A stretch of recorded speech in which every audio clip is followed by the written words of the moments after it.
So there's so many different advances in sonar technology, whether it's active target or side scan, down scan. A lot of different tools allow you to find as many fish as possible, but I'm gonna go back old school a little bit. I'm gonna talk about 2D sonar and specifically high-speed graphing.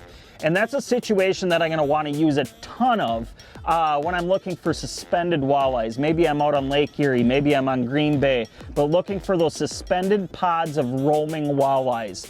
And obviously you can troll around out there with crankbaits, spinners, and try to run into pods.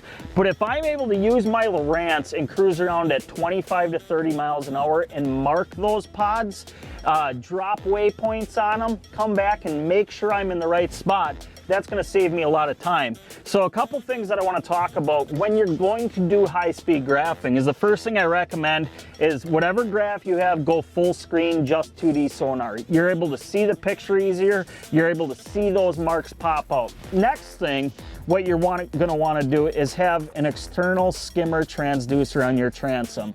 Not that a glassed inducer doesn't work extremely well, but at high speeds, we've absolutely found that the skimmers are going to show you a better picture. So very, very simple thing to do there.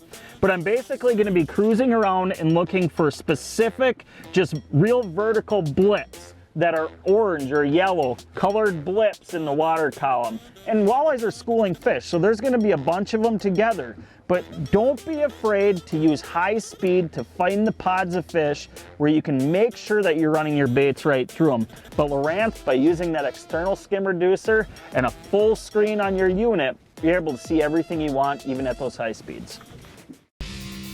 Thanks for watching. Hit the subscribe button and click on the bell to stay up to date with the latest tips and techniques to help you get the next bite.